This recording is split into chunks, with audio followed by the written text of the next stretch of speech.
যেই স্যারে গান দিছে আমি কব হ্যাঁ আর 100 বছর বাঁচে যেই স্যারে গান দিছে সাথে পুরো সেই অনেক সহজ এমসিকে অনেক সহজ ছিল গানটা করেছিল অনেক সহজ হয়েছে ভালো ভালো ভালো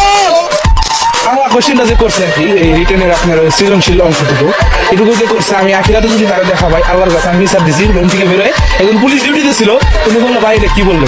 আমি আকাশের দিকে চাই বলছি আল্লাহ তোমার কাছে বিচার দিলাম সৃজনশীল প্রশ্নটা যে করছে তার বিচার তুমি করো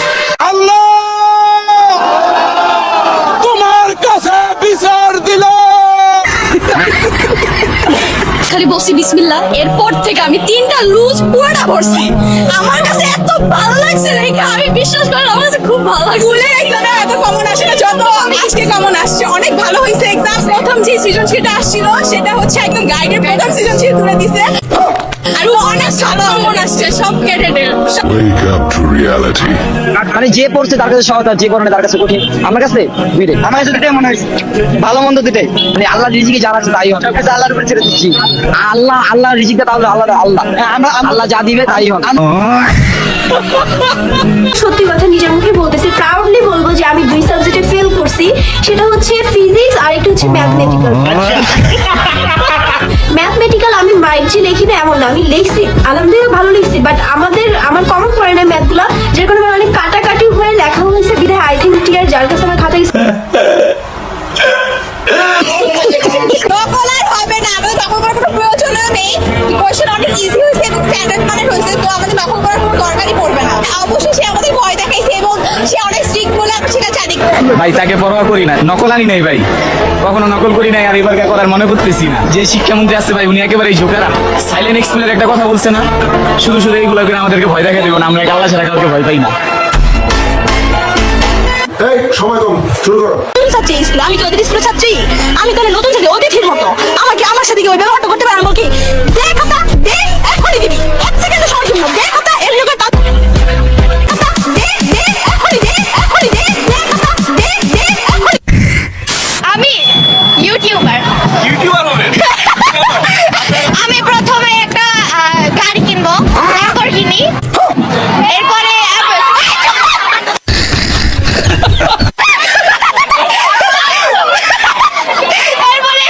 এবারে জানি না কি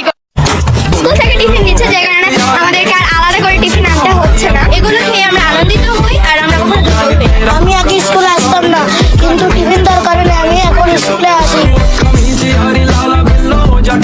মানে আমি প্রশ্নটা হাতে পেয়ে মানে আমার আই ওয়াজ লাইক মানে ও মাই গড মানে কি বলবো তাও বিবেক দিয়ে লিখছি ইনশাআল্লাহ যদি মানে বন্দুকের গুলি মিস যাবে আমার এ প্লাস মিস যাবে না ইনশাআল্লাহ আমি ধরে ফেলে বোন আমার বয়ফ্রেন্ড আমাকে আইসিটি বুঝায় দেয় রাতে বেলা আইসিটি বুঝায় দেয় হ্যাঁ কারণ আমি রাতে বেলা স্টাডি করি কি হচ্ছে আইসিটি বুঝায় নাকি আইসিটি বুঝায় ও অনেক ভালো স্টুডেন্ট উনি কিসে পড়ে ও কম্পিউটার সায়েন্সে পড়ে ইউআইউতে চলবো তোমার শাসনে আমার চোখের নিচে হয়ে গেছে কালা দাগ আমার ছাত্রছাত্রীরা আমেরিকার মানের লেখাপড়া শিখবে ওই মানের কারিকুলাম দিবে ওই মানের বিশ্ব দরবারে তাদেরকে উপস্থিত করবে সেই লেখাপড়া আমি তোমাদের দিতে চাই পড়বো দুপুরে পড়বো বিকেলে পড়বো সন্ধ্যায় পড়বো রাত্রে পড়বো কালকে পড়বো পরশু পড়বো পরের সপ্তাহে পড়বো পরের মাসে পড়বো পরের বছরে পড়বো 2027 সালে পড়বো বিয়ের পরে পড়বো বুড়ো হলে পড়বো মরার পরে পড়বো শিক্ষামন্ত্রী নকল করার যে ব্যাপারটা বলছে ওইটা আসলে আমাদের জন্য বলে না ওইটা গ্রাম সাইডের মানুষদের জন্য বলছে কারণ ওইখানে নকলটা বেশি হয় আর ঢাকা শহরে তো নকল হয় না তেমন এই কারণে ওইটা আমাদের উপর এত প্রভাব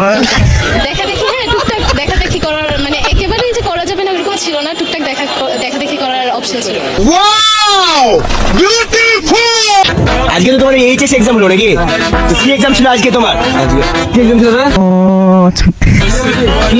তোমার কি এক্সাম ছিল তুমি নিজে জানো না বলো না মনে নাই তো বলছি যে তোমার কি তুমি কোন স্কুল থেকে এসেছো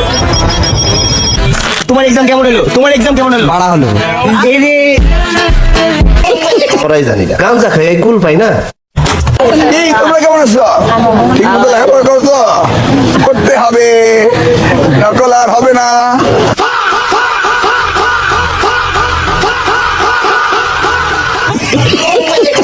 মিলনের টাইমে কোচিং কোশ্চেন আসবে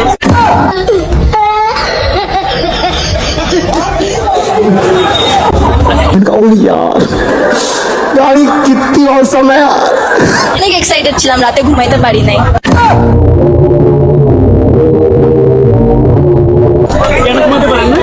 বেশি এক্সাইটেড ছিলাম, ফার্স্ট টাইম ছিল যে এর জন্য।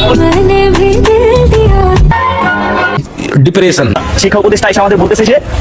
তোমাদেরকে ধন্যবাদ নকল না করার জন্য, কিন্তু সে তো না দেখে বললো যে নকল না করার জন্য। সে আইসা শুধু জাস্ট এইভাবে দাঁড়ায় বলতেছে নকল না করার জন্য তোমাদের ধন্যবাদ, কিন্তু সেটা দেখে নাই কার কাছে নকল আছে বা কিছু। আমার এরকম হয়েছে যে আজকে আমরা 4-5টা এমসিকিউ পারি নাই। ওই 4-5টা এমসিকিউ আমরা কি উনি যেভাবে বলছিল যে না দেখা লেখা যাবে না বা এরকম কিছু, ওই 4-5টা এমসিকিউ আমরা ইজিলি পাশের জন্য থেকে দেখা লিখতে পারছি, কোনো প্যারাই হয়নি আমার। পরীক্ষা মাশাআল্লাহ ভালো হয়েছে, কিন্তু ফেল করবো, এটা হচ্ছে ইংলিশ হবে। মোটামুটি ধরেন 90 মার্কের অ্যান্সার দিয়েছি, কিন্তু কোনটা ঠিক সেটা বলতে পারলাম না। আজকের ব্যর্থতা হচ্ছে নকল করতে পারি নাই, সেটাই। আরে কি কোন গাইড এত খারাপ ছিল না, কিন্তু তাও এত করে নকলের কথা বললো যে করাই যাবে না, তো নকল করতে পারি না, এটাই সবচেয়ে বড় কষ্ট। আশা করি পরেরগুলো তো করবো না। আমি স্বপ্ন দেখি আমার ছাত্রছাত্রীরা আমেরিকার মানের লেখাপড়া শিখবে, ওই মানের কারিকুলাম দিবে, ওই মানের বিশ্ব দরবারে তাদেরকে উপস্থিত করবে। সেই লেখাপড়া আমি তোমাদের দিচ্ছি। শান্তিপূর্ণ আনন্দ উনি করতেছে, উনি আমাদেরকে বলতেছে এই জঙ্গির বাচ্চারা তোর কি মানুষ হবি না জীবনা, আমরা কি মানুষ না, আমরা কি উনি একটা মানুষ হয়েছে, উনি কি লেখাপড়া করে শিক্ষিত